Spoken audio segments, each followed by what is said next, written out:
No, no, no, no.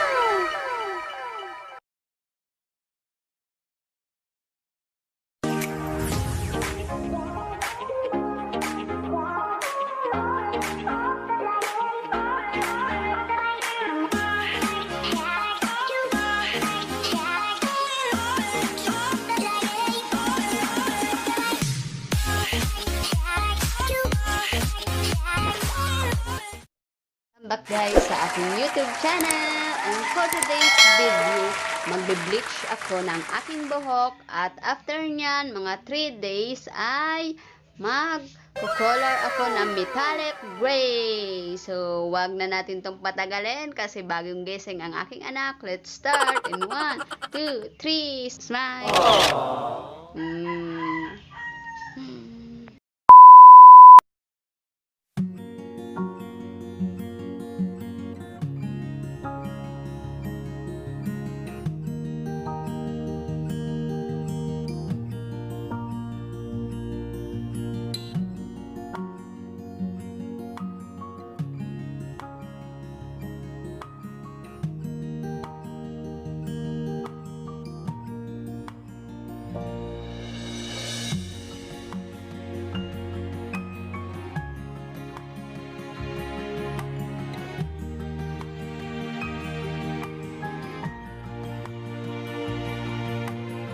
A few moments later.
Halo ko na siya.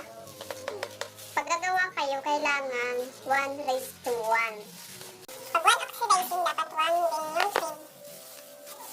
Nahin ko na. At kapag gagawa pala kayo guys, sigurado yung dapat yung damit nyo is dark color para okay lang kahit mamasyahan.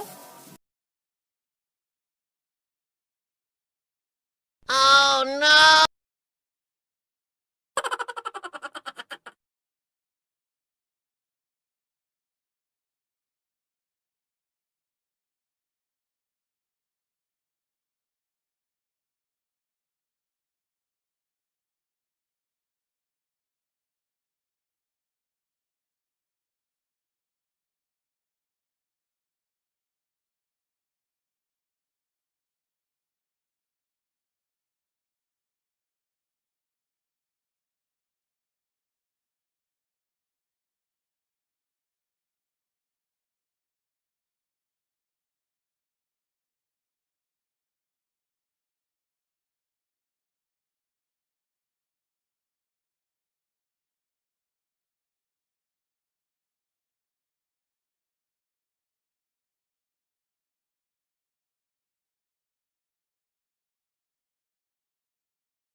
Maghintay lang tayo ng mga 30 minutes to 45 minutes para makita natin kung ano yung resulta. Sana ay maganda.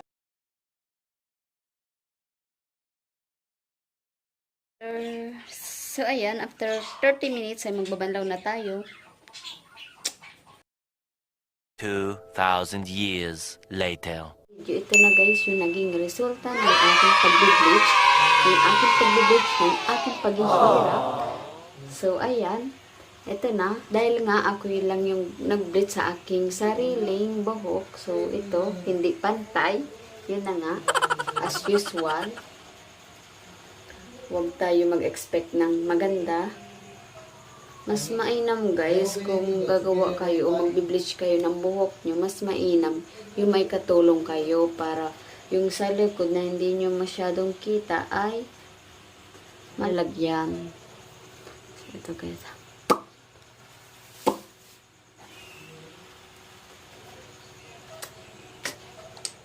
Disclaimer lang guys, I'm not a professional. So, itong video ito, itong vlog na ito ay base lamang sa aking kaalaman, base lamang sa aking napanood sa ibang mga YouTuber. Kaya huwag kayo mag-expect na maganda yung result ng ating pagbi-bleach. Mas mainam guys, kung maggagawa kayo, magbi-bleach kayo ng buhok nyo, ay may katulong kayo. Yung mas may alam. Para hindi masira or masunog ang iyong buhok, madamage. Kung ikaw ay hindi pa nakapag-subscribe sa akin, please subscribe and click the notification bell para always kang updated if may bago akong upload na video.